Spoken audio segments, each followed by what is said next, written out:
ఇప్పుడు పరాభవ నామ సంవత్సరంలో ద్వాదశ రాశుల వారికి ఏ విధమైన ఫలితాలు ఉండబోతాయి అనేటటువంటి విషయాన్ని మనం ఇప్పుడు సశాస్త్రీయంగా తెలుసుకోబోతున్నాము. ముందుగా మేషరాశి వారికి, ఈ మేషరాశి వారికి ఏ ఏ నక్షత్రాల వారు ఈ మేషరాశి వారికి వస్తారు అనేటువంటి విషయాన్ని మరొకసారి మనం తెలుసుకుందాం. ఎందుకంటే ఎప్పటికప్పుడు మనకి కొంచెం కొత్తగానే ఉంటూ ఉంటుంది కాబట్టి మీ రాశి ఏదో మీకు పూర్తిగా తెలిసే అవకాశం ఉంటుంది, పాదం కూడా తెలిసే ఉండొచ్చు. అయినప్పటికీ మరొకసారి అశ్విని నక్షత్రం 1, 2, 3, 4 పాదాలు, భరణి నక్షత్రం 1, 2, 3, 4 పాదాలు, కృత్తికా నక్షత్రం 1వ పాదం, ఈ 9 పాదాలు ఈ 3 రాశులు సంబంధం ఇవన్నీ కూడా ఇక్కడ మనకి మేషరాశిలోనికి వస్తాయి.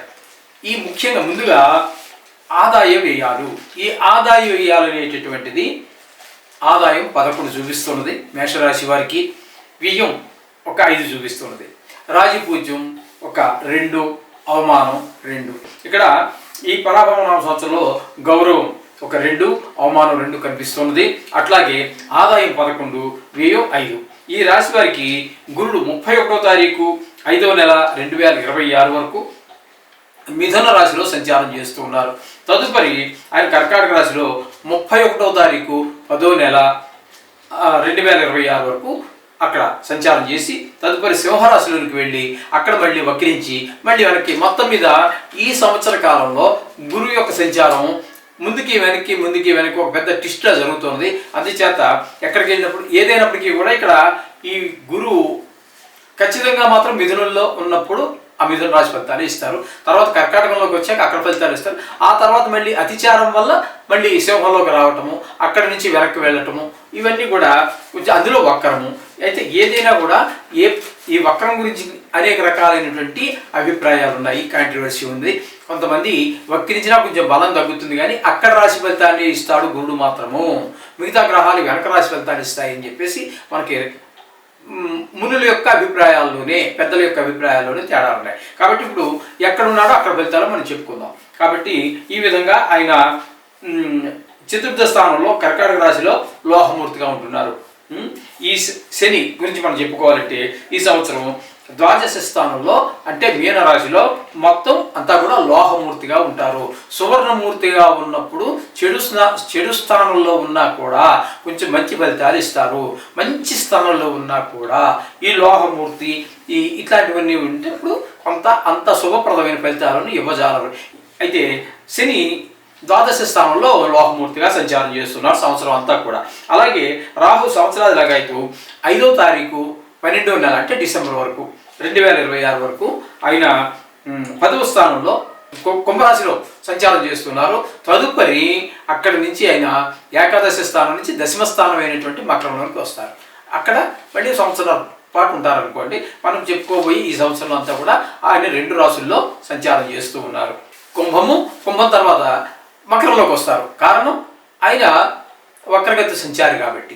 అలాగే కేతువు కూడా.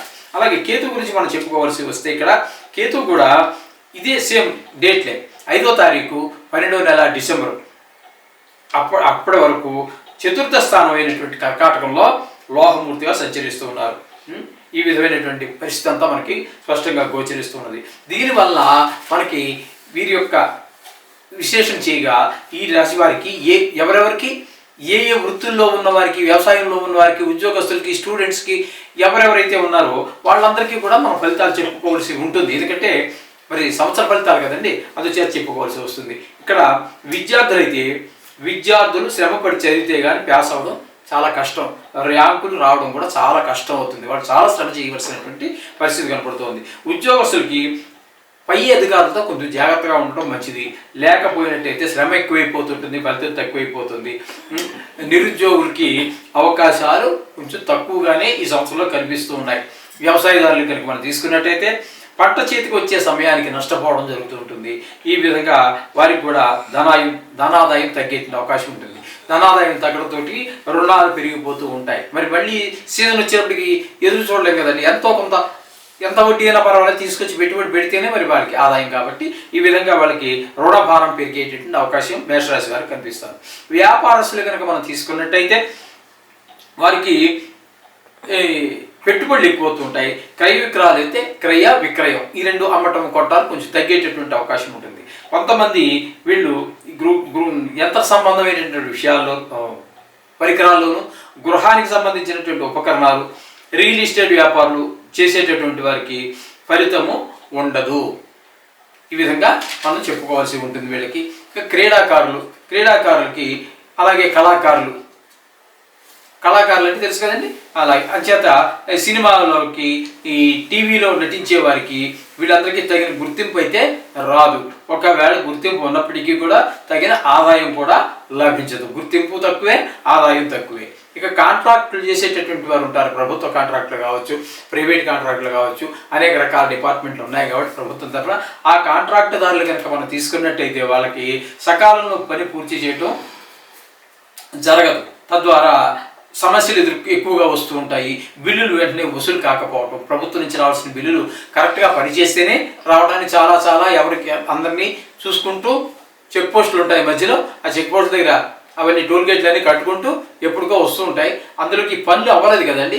ఈ కారణం చేత మరింత లేట్ అయ్యేటువంటి అవకాశం ఉంటుంది. తద్వారా ఏమవుతుందంటే వడ్డీలు పెరిగిపోతుంటాయి. వారు బయట నుంచి కొంచెం తీసుకొస్తారు కదా, వాటికి వడ్డీలు పెరిగిపోతాయి. ఈ విధమైనటువంటి పరిస్థితి కాంట్రాక్టుదారులకు ఉంది. రాజకీయ నాయకులు కనుక తీసుకున్నట్టయితే వీళ్ళకి మనశ్శాంతి ఉండదు. వీళ్ళ పోస్టింగ్ ఎప్పుడు ఊడిపోతుందో తెలియదు. వీరు పదవి ఎక్కేటప్పుడు చేసినటువంటి వాగ్దానాలు ఏవైతే ఉన్నాయో అవి చేయలేకపోతూ ఉంటారు. తద్వారా ప్రజల్లో ఒక రకమైనటువంటి పలసనైపోతుంటారు. వీళ్ళ మాటకి పెద్ద విలువ ఉండనటువంటి పరిస్థితి అంతా ఏర్పడుతూ ఉంటుంది. పలుకుబడి తగ్గిపోతుంది. ఇంకా ఈ రాశి స్త్రీలకు కనుక తీసుకున్నట్టయితే వీరు తలపెట్టిన పనులకి ఆటంకాలు, కాలయాపన జరుగుతూ ఉంటుంది. ఆరోగ్య విషయంలో ముందు జాగ్రత్తగా ఉండవలసి ఉంటుంది. ఆడవారు మనశ్శాంతిగా ఉండాలి. భార్యాభర్తల మధ్యన అన్యోన్యత కొంచెం తగ్గుతుంది. ఈ విధంగా కొంతకాలం విడిగా ఉండేటటువంటి అవకాశం కూడా ఉంటుంది. ప్రేమ వ్యవహారాలు అయితే అనుకూలించవు అని చెప్పేసి మనకి శాస్త్రం చెప్తోంది. ఉద్యోగస్తులకు చికాకులు, ఆర్థిక ఇబ్బందులు కూడా ఎదురుపడుతూ ఉంటాయి. ఈ విధమైన పరిస్థితి అంతా మనకి గోచరిస్తున్నది. కాబట్టి ఈ మేషరాశి వారికి శని వ్యయ స్థానంలో ఉన్న మూలాన ఏలినాటి శని ప్రభావం కూడా చాలా ఎక్కువగా ఉంటున్నది. ఇకపోతే ఈ రాశి వారు శనికి, గురువుకి, కేతువుకి కొంతవరకు, రాహు కొంతవరకు పర్వాలేదు. ఎందుకంటే ఏకాదశి స్థానంలో ఉన్నప్పుడు యోగిస్తున్నారు కాబట్టి ఇక్కడ రాహుకి, కేతువుకి కూడా ఈ 4 గ్రహాలు అంటే కొంచెం సుదీర్ఘకాలం ఒకే రాశిలో సంచరించేటటువంటి గురువు, శని, రాహు, కేతు 4 గ్రహాలకి కూడా జపం చేయించుకోవడం. అంటే గురువు కొద్ది కాలం ఆయన యోగిస్తున్నారు 5 నెలల పాటు. అలాగే రాహుకేతువులు 6 నెలల పాటు, 6 కాదండి, ఒక 3 నెలల పాటు యోగిస్తున్నారు. అంచేత శని పూర్తిగా యోగించట్లేదు కాబట్టి వీరు ఖచ్చితంగా 4 గ్రహాలకి జపశాంతులు చేయించుకోవటం ఒక సూచన. కాదు ఆర్థిక పరిస్థితులు ఇబ్బందులు ఉన్నట్టయితే దానికి మమ్మల్ని సంప్రదించండి. దానికి వేరే ప్రత్యామ్నాయాలు మనం చెప్తాము. పూజా విధానాలు, అభిషేకాలు ఇవి చాలా ఉన్నాయి. అవన్నీ మనం ప్రత్యేకంగా కలిసినప్పుడు చెప్తున్నాం. ఎందుకంటే ఇక్కడ మనకు అంత సమయాభావం కాబట్టి ఈ విధమైనటువంటి పరిస్థితి అంతా కూడా మేషరాశి వారికి జరుగుతుంది. అంచేత ఈ రెమెడీస్ చేసుకున్నట్టయితే తప్పకుండా గ్రహశాంతి జరిగి పెద్ద ఒడిదుడుకులు లేకుండా ముందుకు వెళ్ళేటువంటి అవకాశం కనిపిస్తుంటుంది. శుభం భూయాత్.